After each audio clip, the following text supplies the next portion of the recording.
toilet paper, a rare commodity to come across these days, and a deck of cards. We're also joined by two spectators who are really here. I am not just talking to myself. And of course the deck of cards has to match the situation that we are in. Get it? No?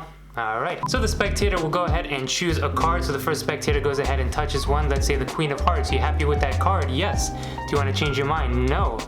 Happy with the mind you already have? Alright. Second spectator will go ahead and choose another card. So 3 of clubs and Queen of Hearts will be the 2 selected cards. Now of course there's someone in the center of the deck. I don't know exactly where they are, but I could also use sleight of hand to sort of get to it, right? Of course if I shuffle it, I don't know exactly where they end up right now. Yes? You don't know? I don't know? Good. Now of course I could use some sleight of hand techniques like this and sort of peek in as they spring. I could peek in and know where the card is, but I'm not going to do that. I'm going to actually leave the cards on the table and use this toilet paper as sleight of hand proof by wrapping up the toilet paper, wrapping up the deck with the toilet paper as follows, so I cannot manipulate the cards inside of this deck. Just like that, wrap it all the way around, and now I cannot do anything besides hold the deck. Yes? Perfect. I'm also going to use a knife. A knife, a deck of cards, and 2 spectators' cards. Watch carefully. 1, 2, 3. Whew. We've survived this attack on the deck. But if you take a look, and if you rip up the toilet paper and see that the knife actually penetrated the deck right in the middle of 2 cards. There's 1 card on top, 1 card on the bottom. Do you remember your cards? Yes, of course you do. The Queen of Hearts and the 3 of clubs. Ladies and gentlemen, that's what I call a dangerous card trick. Yo guys, what is going on? Welcome back to my channel. My name is Pandrea and I'm here to bring you the latest and greatest magic tricks. Well, to be honest, this one is not the latest. It is pretty great. I used to do it back when I was like 15 years old, and I reminded myself of it the other day, so I figured why not share it with you guys. It is a very strong effect, and most importantly, it is very easy to do. There's not much to it. All you gotta do is grab a deck of cards, learn a few sleights, grab your knife, and let's get into it. Alright, let's get into the explanation of this rather fun effect. You're gonna need a deck of cards, obviously, and also toilet paper or something to that extent. I think it was funny to use toilet paper because of the situation that we are in right now. And it's a funny story because when I was little doing this trick, I think it was like 15 years old, I used to use toilet paper. And I just got reminded of that effect because of this. I was like, what can I do with toilet paper? So there you go. You're also gonna need a knife of some sort, or something that could penetrate through the softness of toilet paper. I do recommend you getting something that is not sharp, because you do not need something sharp for this, so a dull knife works as well. Of course you want to be careful when using a knife. This is not a very dangerous effect at all, but in any case you do want to take precautions when doing anything with sharp objects. When I was doing this effect, I actually used to use one of those switch blades, but in fact it was a comb. It would switch out and then it was a comb to comb my hair, which was funny, and then I would do the effect with that. So you do not need a knife per se just for this. So go ahead, grab your toilet paper, grab your knife, get your deck of cards out, and let's take a look at the steps needed to take to complete this effect. So at the end of the day, we're gonna wanna get the deck of cards in this position where you are holding the deck of cards wrapped up in the toilet paper, and you're doing this underneath it so that it'll be easy to penetrate and find the cards with the knife by bowing the cards like that. And how do we get it into this position? Well, let's go through that right now. You're gonna want 2 cards selected and controlled, 1 to the top and 1 to the bottom. All right, now there's many ways to do this. The way that I did it here was I just had a card selected, I kept it in the right hand, so the spectator would, let's say, touch a card, remember it, show it to everybody. Can you remember that card? Perfect.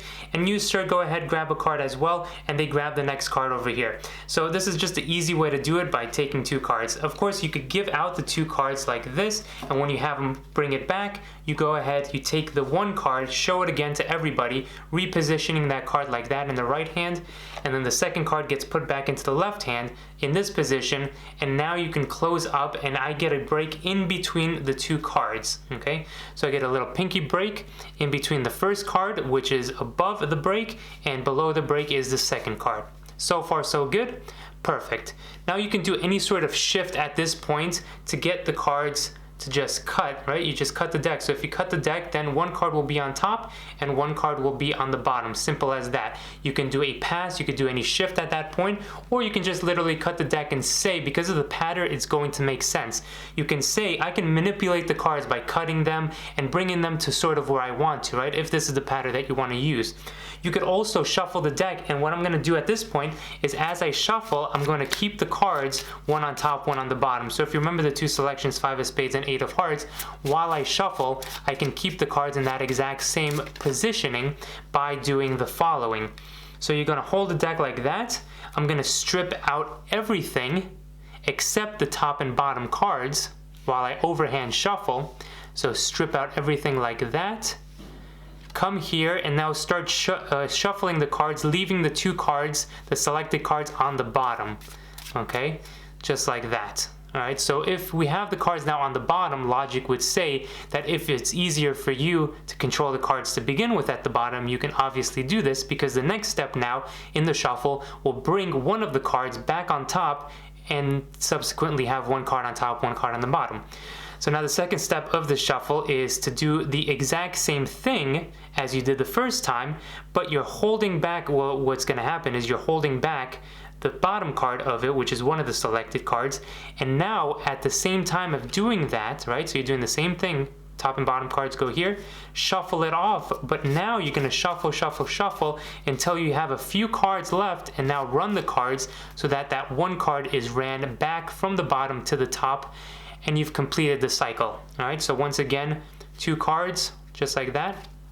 Now they're at the bottom. You don't have to shuffle that off because there's nothing to retain on the top. And now do the exact same thing again, but at this time, you're gonna shuffle all the way so that that top card, which was on the bottom, now returns to the top. All right, and now we're stuck still with the 5 of spades and 8 of hearts on top, which is what we want. And we could get into the setup now of the knife stab.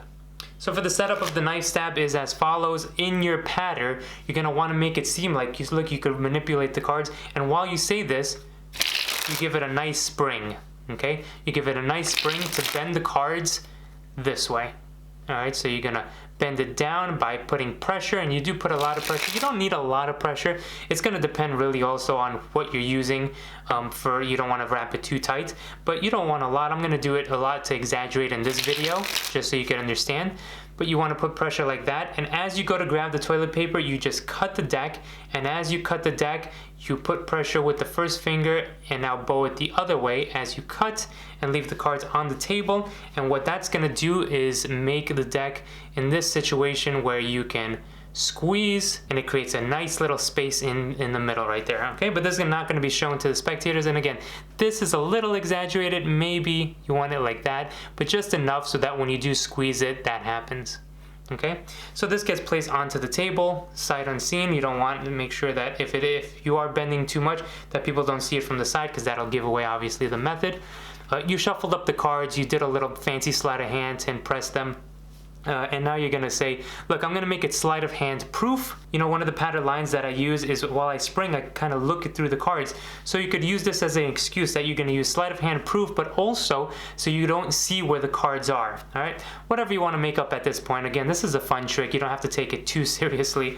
You're gonna go ahead and start wrapping the toilet paper in the deck, all right? Or rather the deck and the toilet paper. So go ahead, make sure you don't press too hard at this point, because you don't want this to disappear, all right? So you go ahead and wrap up the toilet paper in here, and you know, the rest is pretty self-explanatory. In your pattern, you wanna make sure that they understand why you're doing this. So I cannot manipulate the cards. You know, I cannot see the cards, I cannot manipulate the cards. So you're just wrapping it up just like that, okay? And now you're gonna grab the deck in sort of a overhand grip or a biddle grip, just so now you can open up like that. Now you can't see it, but I can see it here that it's opening up in the middle, all right? And you can feel it as well. So you're gonna do this, grab your knife, use your right hand to grab this, use your left hand with the knife, and you're gonna say, look, now I don't know exactly where they are, but they're somewhere inside the center. Grab the knife, look at them, take your time with this, they don't know what you're gonna do, and this is the part that you sort of want to play up but then play down right away, because it's not necessarily super impressive, at least in my opinion. So you're gonna want to play it down where you do this, you go ah, ah. And now after you've done this, you take your hand away so that they can see that it went all the way through, and then you go, all right, we're all still safe. Now it's very interesting because you're gonna get the revelation, because they don't see what happens, they don't know exactly that I went through the middle of the deck. Now you're gonna turn it towards them and start peeling out the toilet paper, just like that, and make sure at this point, I have done it where it slips, so you wanna put pressure at this point so that the knife doesn't slip, right, because that's the end of the effect, and start unraveling the toilet paper around the deck and show. Now keep it slow, keep it visual, that the knife is in between the deck of cards.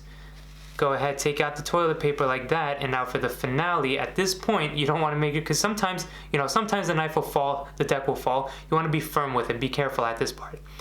And now for the final revelation, all you got to do is just turn it this way. Go ahead, grab the knife with the right hand and put your pressure with the thumb down. So from here, it's very easy. You just raise up, keep the pressure right there, and turn just like that. And now I keep it relatively close to the deck, right? Because here, it might slip as well. And I'm only telling you things from my personal experience, because I've done this before and the card just fell. All the half of the deck just fell, and the effect is sort of ruined. You could just reveal that one card and that's about it. But you want to do this, reveal the first card, keep that pressure with that thumb, and just keep it sort of near this deck in case it falls, to sort of guide it with this hand.